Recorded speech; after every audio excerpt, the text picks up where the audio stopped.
Bismillahirrahmanirrahim. Assalamualaikum warahmatullahi wabarakatuh.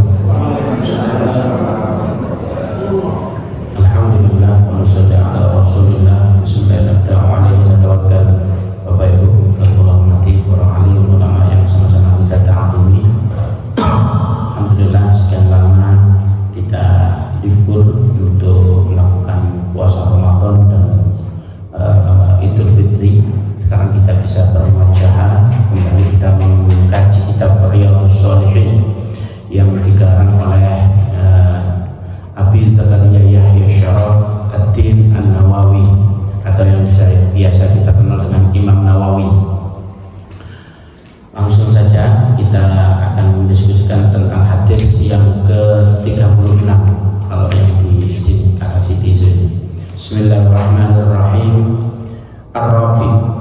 Jadi ini merupakan hadis 34 di bab ini. Ini bab muraqabah, bab sesuatu kita itu senantiasa diawasi Allah. Itu yang pertama. Yang kedua, bab di mana kita senantiasa dibersamai Allah. Jadi kalau muraqabatullah nggak ada alasan sampean itu berbuat maksiat karena diawasi Allah. Yang kedua adalah bab ini dimaknai adalah bab senantiasa dibersamai Allah. Jadi nggak ada alasan sampean untuk kemana-mana takut karena kita senantiasa dibarengi oleh Allah Subhanahu Wa Taala. Jadi bab ini yang sangat luar biasa. Nah ini hadis 63 An Anas. Jadi hadis ini diriwayatkan oleh Sayyidina Anas. Nah yang insya Allah diridhai oleh Allah Subhanahu Wa Taala. Qala innakum la ta'maluna a'malan ya adqa fi a'yunikum minasy'ari kunna na'udduha ala ahdi Rasulillah sallallahu alaihi wasallam minal mubiqat rawahu Bukhari. Hadisnya pendek tapi luar biasa sekali. Bahwasanya hadis ini diriwayatkan oleh Sayyidina Anas. Baginda Nabi Muhammad SAW bersabda, apa yang dikatakan oleh beliau, innakum la ta'maluna a'malan. Sungguhnya sampeyan kabeh itu jangan meremehkan sebuah amalan yang ya alqa minal a'yunikum. Jangan meremehkan sebuah amalan yang sangat kecil di mata kalian. Bahkan saking kecilnya itu lebih kecil daripada apa? Rambut kita. Nah, ternyata apa? Jangan-jangan amalan itu di hadapan Allah Subhanahu Wa Taala itu lebih besar dan menjadikan hujjah kita masuk surga. Jadi yang pertama jangan meremehkan amal. Yang kedua jangan meremehkan sebuah dosa. Jangan-jangan dosa yang kita lakukan kita anggap remeh itu ternyata mubiqat. Apa itu mubiqat? Ay muhlikat. Apa?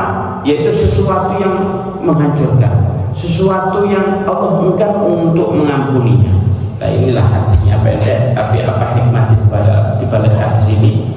Ada beberapa. Yang pertama adalah kita jangan meremehkan sebuah amal. Sekecil amal itu barangkali menjadikan hujjah kita masuk surga. Contoh, setiap mau makan moco bismillah. Moco bismillah enggak aku ya podo kadang ya podo warke. Itu lah wong beling itu begitu. Ternyata bismillah ini baginda Nabi Muhammad SAW dawuh apa? Kullu amrin dibalin la yubda bi bismillah fa huwa abda. Setiap perkara apapun itu termasuk makan, termasuk ngaji, termasuk kita bekerja, termasuk apapun itu, jika kita tidak memulainya dengan bismillah maka abda. Apa itu abda? Maknanya maktu atau terputus. Apa yang terputus? Barokahnya. Loh, perkara ini maca bismillah barokahnya terputus.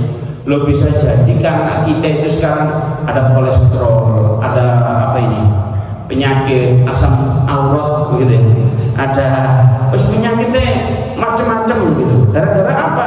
Kita meremehkan sebuah amal sak durunge mangan awake dhewe maca enggak maca bismillah. Makanya sebuah amalan, lo ada orang yang suka meremehkan amalan sehingga apa terputus segala hal. Karena jangan-jangan amalan itu di hadapan Allah Subhanahu Wa Taala sangat besar.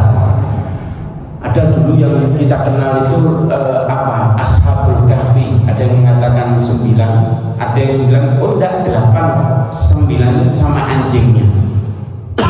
Zaman itu dulu ada ada seseorang wanita yang mana melihat sebuah anjing di dalam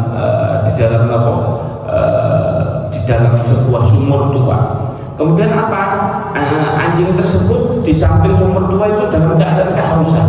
Bayangkan dia mengambil air, kemudian susah payah diriwayatkan anak seorang perempuan ini memberikan minum anjing. Ternyata perempuan ini adalah wong nakal ya sudah wablek gak karuan. Ternyata apa? Dia menjual diri dengan apa? Ternyata dia dimasukkan surganya Allah Subhanahu wa taala. Loh, kok bisa? Iya, karena dia memiliki amalan yang ikhlas memberi minum seekor anjing. Loh, luar biasa sekali. Jangan meremehkan sebuah amalan. Nah, kita menganggap kalau kita pada umumnya anjing gue sojok najis, ya apa najis. Lah ini orang tidak berpikir tentang najisnya, tapi berpikir seakan anjing kita kayak ngombe kok mati. Lo bayangkan, berpikir semacam itu ternyata menjadikan kita lega dalam beramal. Sekarang begini Pak, jangan bersudut pandang itu anjing itu najis, padahal anjing itu adalah najis, namanya najis dzati. Dzati itu emang bawaannya dia najis, dia diciptakan oleh Allah sudah dalam keadaan najis, itu anjing. Nah itu pun masih beda pendapat. Kalau Imam Malik enggak, Imam Syafi'i iya, ya sudahlah, karena kita bermadzhab Syafi'i ya sudah najis. Tapi ada seseorang yang dia diciptakan dalam keadaan suci tapi memiliki najis bukan dzati tapi najis maknawi. Loh, apa najis maknawi itu? Apa? Dia yang melakukan sesuatu yang dilarang oleh Allah Subhanahu wa taala. Apa contoh? Dia berjudi. Judi itu mana ada najis? Enggak ada. Dadu najis apa? Ya enggak. Kartu remi lek gawe ana duwike ora najis, remine ora najis. Tapi apa? Rijsun min amali syaitan.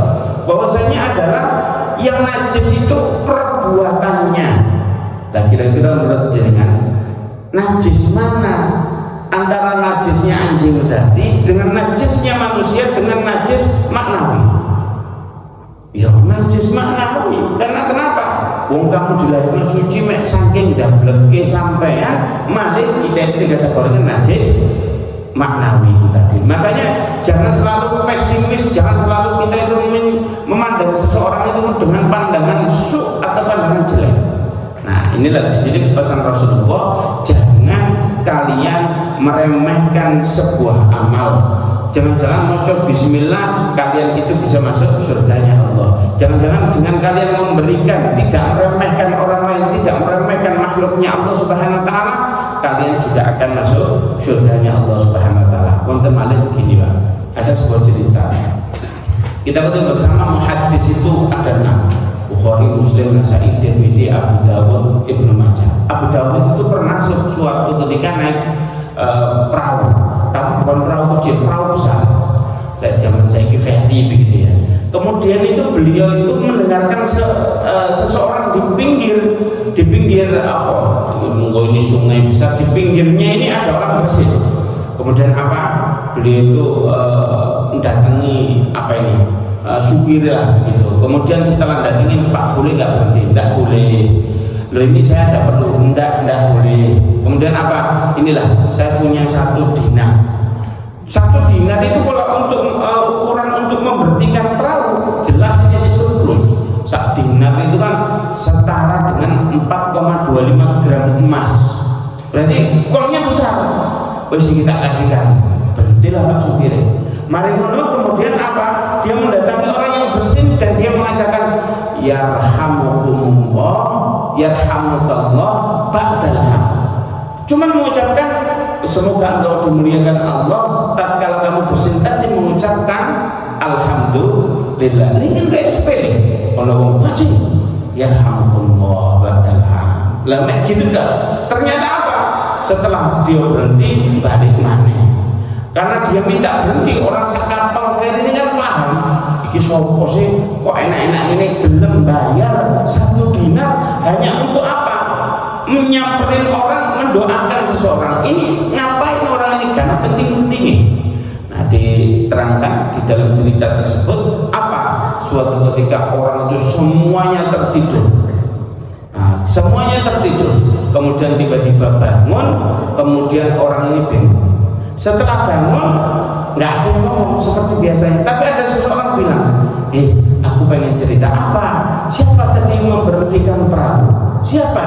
Oh iya, aku juga bermimpi semacam itu. Kenapa? Siapa yang memberhentikan perahu tadi? Gara-gara dia mendoakan seseorang yang bersin tadi. Sebab itulah Allah memasukkan surga. Loh, Abu Dawud ini kelasnya muhaddis. Ternyata amalan yang sebabnya beliau itu masuk surga, dia itu adalah orang yang apa? Yaitu orang yang senantiasa mendoakan saudaranya tatkala bersin.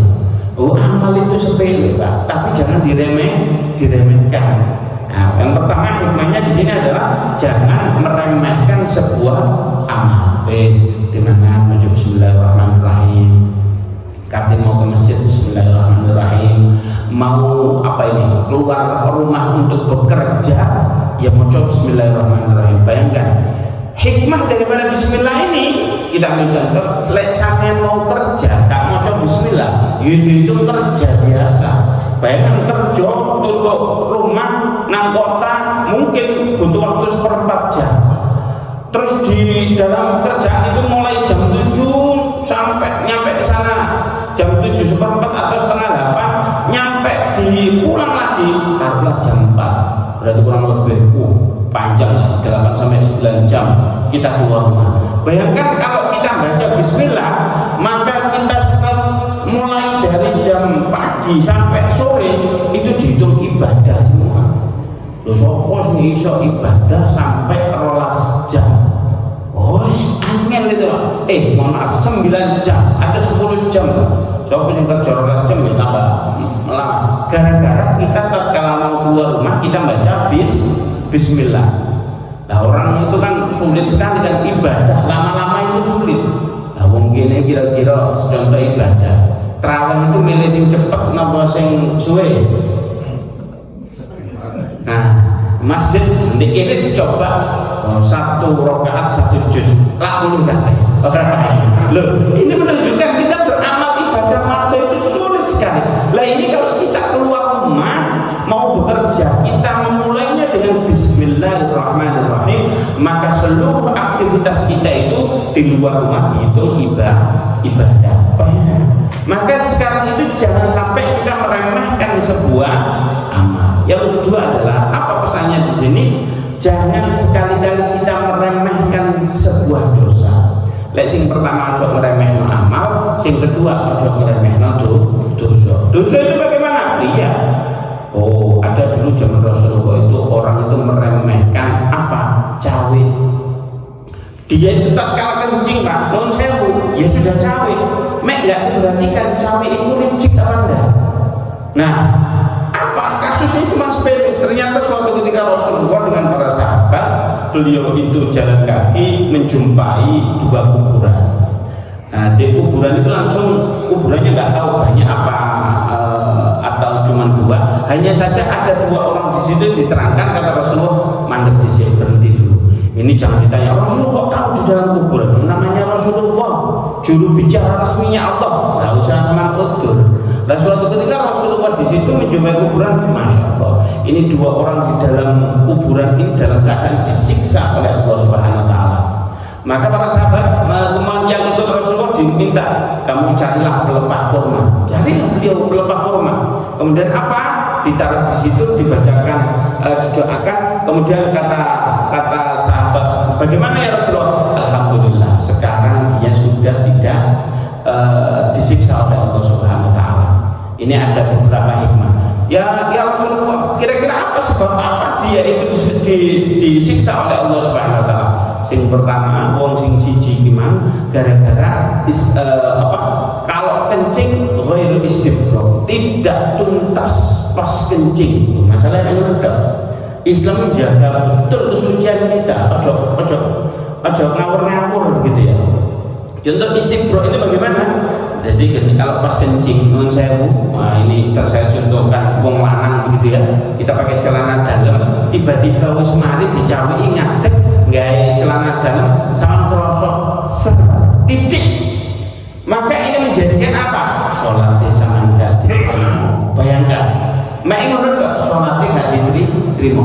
Nah ini contoh jaga kesucian. Contoh ada anak kecil di sini kencing di sekarang kan apa ya? Ini toiletnya di lantai 2. Kencing di situ. Setelah kencing, orang cilik tidak bisa jaga najis. Nah, seumpama kakinya terkena apa itu nih? Terkena najis. Seumpama ini anak kecil kan gak ngerti Pak. Wong kadang sing gede ora paham ya. Wong sing cilik. Kemudian apa? Metu merus. Ngicak-ngicak karpet. Kira-kira karpetnya najis apa enggak? Lah kalau yang penyebabnya satu anak, sing lain itu kan syarat sahnya sholat itu diantaranya tempatnya suci. Ini bagaimana? Lu harus sudah pikirkan. Lah berarti apa? Oh kalau Pak masjid itu inovasinya luar biasa, dikasih kolam. Oh iya, kalau kolam ini lantai 2 sulit. Oh ada Pak caranya. Jadi dikasih pipa di pintu keluar itu dikasih pipa, di bawahnya itu dikasih pipa, pipanya dilubangi. Habis itu kerannya itu kalau setiap mau sholat takmir itu dibuka kerannya. Jadi kan ngalir. Nah setiap siapa saja seumpama, tapi jangan meremehkan. Seumpama dia itu nggak bersih dalam bersuci di situ sudah tersiram di sini. Jadi kerannya itu langsung dibuka. Yo, ini paham ya? Pipo itu dibikin yang 3/4 atau 1 dengan buahnya itu. Airnya keluar. Lalu ini enggak itu menjaga kesucian. Bayangkan perkara wong siji sak masjid iso ora keterima kan bingung gitu kan. Nah, ayo kita jangan meremehkan sebuah dosa karena gara-gara dia tidak bersuci dengan bagus, maka sebabnya dia itu apa disiksa di kuburan.